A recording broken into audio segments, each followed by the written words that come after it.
आकाशवाणी भोपाल से प्रस्तुत हैं प्रादेशिक समाचार।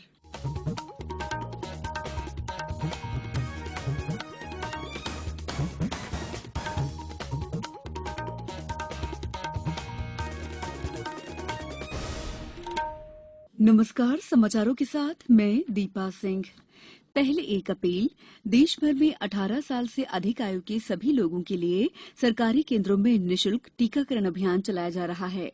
आपसे अपील है कि कोविड रोधी टीका जरूर लगवाएं। कोरोना महामारी के प्रति कोई भी लापरवाही न बरतें।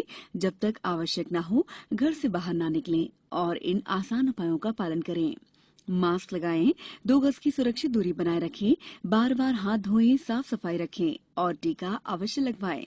कोविड से संबंधित जानकारी और उनके मार्गदर्शन के लिए राष्ट्रीय हेल्पलाइन कार्यरत है। इसका नंबर है 011-2397-8046 और 1075। सबसे पहले मुख्य समाचार। प्रधानमंत्री नरेंद्र मोदी रविवार को करेंगे आकाशवाणी से मन की बात। सीबीएसई ने 12वीं कक्षा के परिणामों को अंतिम रूप देने की समय सीमा 25 जुलाई तक बढ़ाई। प्रदेश पर मेहरबान हुआ मानसून, कई जिलों में हो रही है बारिश और ओलंपिक खेल कल से डीडी स्पोर्ट्स पर देखने को मिलेगा सीधा प्रसारण। अब समाचार विस्तार से। प्रधानमंत्री नरेंद्र मोदी आकाशवाणी से इस रविवार को प्रसारित होने वाले मन की बात कार्यक्रम में देश विदेश के लोगों के साथ अपने विचार साझा करेंगे। रेडियो कार्यक्रम की ये 79वीं कड़ी होगी। प्रधानमंत्री ने इस कार्यक्रम की अगली कड़ी में शामिल किए जाने वाले विषयों पर भी लोगों से सुझाव मांगे हैं। लोग अपने विचार नमो ऐप और माई जीओवी ओपन फोरम पर भेज सकते हैं। वे टोल फ्री नंबर 1800-117800 पर अपने संदेश हिंदी या अंग्रेजी में रिकॉर्ड करा सकते हैं। फोन लाइन कल तक खुली रहेगी। प्रधानमंत्री को सीधे अपने सुझावों से अवगत कराने के लिए 1922 पर मिस्ड कॉल देकर और एसएमएस के जरिए प्राप्त लिंक का अनुसरण करके सुझाव दे सकते हैं। केंद्रीय माध्यमिक शिक्षा बोर्ड सीबीएसई ने 12वीं कक्षा के परिणामों को अंतिम रूप देने की समय सीमा बढ़ाकर 25 तारीख कर दी है। यदि कोई स्कूल इस समय सीमा के भीतर प्रक्रिया पूरी नहीं कर पाता तो उसके परिणाम अलग से घोषित किए जाएंगे। बोर्ड ने यह भी घोषणा की है कि प्राइवेट उम्मीदवारों के लिए 12वीं की परीक्षा 16 अगस्त से 15 सितंबर के बीच आयोजित की जाएगी। मध्यप्रदेश हाईकोर्ट ने केंद्र सरकार से प्रदेश को हर महीने 1.5 करोड़ डोज उपलब्ध कराने के लिए कहा है। कोर्ट ने कहा है कि सितंबर में कोरोना की तीसरी लहर की आशंका है। इससे पहले नागरिकों को वैक्सीन की कम से कम 1 डोज लगा दी जाए। प्रदेश को अब तक वैक्सीन के 1 करोड़ 51 लाख डोज मिल चुके हैं। चीफ जस्टिस मोहम्मद रफीक की अगुवाई वाली डबल बेंच में कोविड के इलाज से लेकर ऑक्सीजन प्लांट, वैक्सीनेशन और रिक्त हेल्थ कर्मियों के पदों पर भर्ती आदि को लेकर लगी सभी याचिकाओं पर कल एक साथ सुनवाई हुई। निजी अस्पतालों की दरों को लेकर भी हाईकोर्ट ने राज्य सरकार को निर्देश दिया। हाईकोर्ट ने प्रदेश में ऑक्सीजन की उपलब्धता को लेकर विस्तृत रिपोर्ट मांगी है। अगली सुनवाई 10 अगस्त को होगी। प्रदेश में अभी कोरोना काफी हद तक नियंत्रित है। प्रदेश में कल कोरोना के 15 पॉजिटिव प्रकरण आए हैं और 20 रोगी स्वस्थ होकर डिस्चार्ज हुए।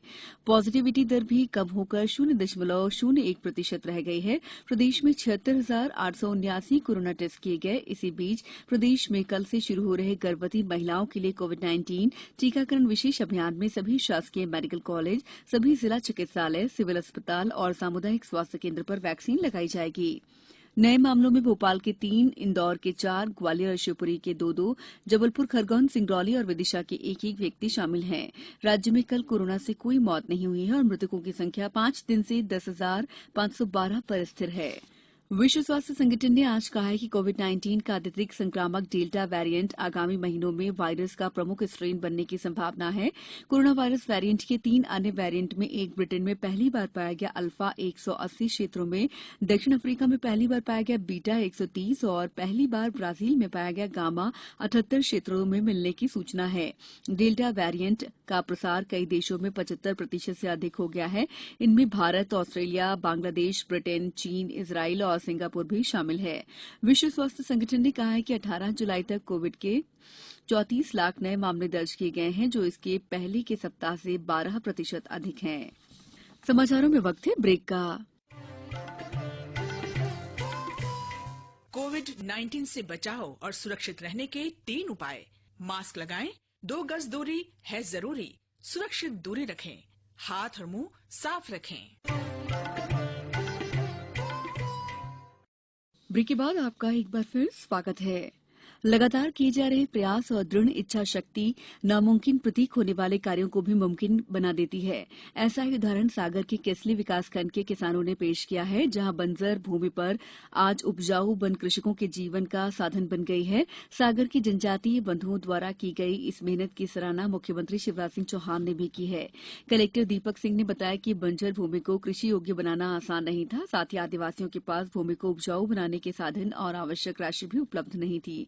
राज्य सरकार द्वारा मुख्यमंत्री जय किसान योजना के तहत राशि प्रदान की गई और जिले में 500 एकड़ से भी अधिक बंजर भूमि को कृषि योग्य बनाया गया। अकेले केसली विकासखंड में ही 300 एकड़ से अधिक बंजर भूमि को उपजाऊ भूमि बनाया गया है। प्रदेश में कोरोना टीकाकरण महाअभियान के तहत आज विभिन्न जिलों में टीके लगाए जाएंगे। इंदौर जिले में कोविड वैक्सीनेशन अभियान के तहत आज 75,000 लोगों को टीका लगाने का लक्ष्य रखा गया है। ग्वालियर जिले में आज 34,950 लोगों को कोरोना से बचाव के लिए मंगल टीके लगाने का इंतजाम किया गया है। अशोकनगर जिले में आज कोविशील्ड के 10,300 डोज लगाए जाएंगे। मौसम विभाग के अनुसार वर्तमान में दक्षिण गुजरात और पश्चिमी उत्तर प्रदेश पर दो अलग अलग ऊपरी हवा के चक्रवात बने हुए हैं, जिसके कारण प्रदेश भर में 25 जुलाई तक बारिश होने की संभावना है। उधर लंबे समय के इंतजार के बाद इंदौर जिले में मानसून मेहरबान हुआ। यहां न्यूनतम और अधिकतम तापमान सामान्य से 1 डिग्री कम दर्ज किया गया। कल से शुरू हो रहे ओलंपिक में विभिन्न खेल प्रतियोगिताओं का डीडी स्पोर्ट्स पर प्रतिदिन सवेरे 5 बजे से शाम 7 बजे तक सीधा प्रसारण किया जाएगा। इसके अलावा आकाशवाणी, दूरदर्शन और डीडी स्पोर्ट्स चैनल ओलंपिक 2020 के आयोजनों का व्यापक रूप से प्रसारण करेंगे। ओलंपिक के बारे में इससे पहले और बाद भी कार्यक्रम प्रसारित किए जाएंगे। ये प्रसारण आकाशवाणी और दूरदर्शन के डिजिटल प्लेटफॉर्म पर उपलब्ध होंगे।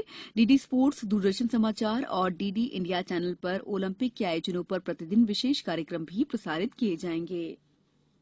अब कुछ समाचार संक्षेप में।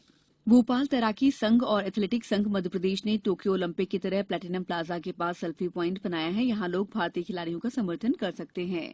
इंदौर जिले के 41 अस्पतालों में ऑक्सीजन संयंत्र शुरू हो जाएंगे। शासकीय और निजी अस्पतालों में इन संयंत्रों की स्थापना के लिए 52 करोड़ रुपए की लागत आने का अनुमान है।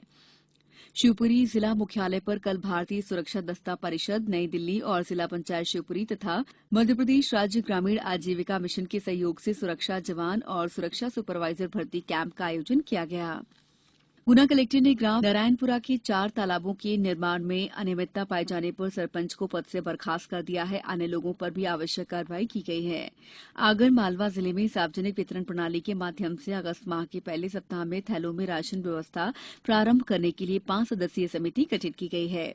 मुरैना नगर पालिक निगम के लेखाधिकारी संतोष शर्मा के घर लोकायुक्त के छापों में 8 बैंक खातों में 47 लाख रुपए से अधिक की राशि, आवास, वाहन सहित लगभग 3 करोड़ रुपए से अधिक की संपत्ति का पता चला है। पन्ना कलेक्टर की अध्यक्षता में जिले में डायमंड पार्क स्थापित करने को लेकर बैठक आयोजित की गई। सीहोर जिले की रेहटी तहसील में जिले का पहला ऑक्सीजन प्लांट शुरू हो गया है।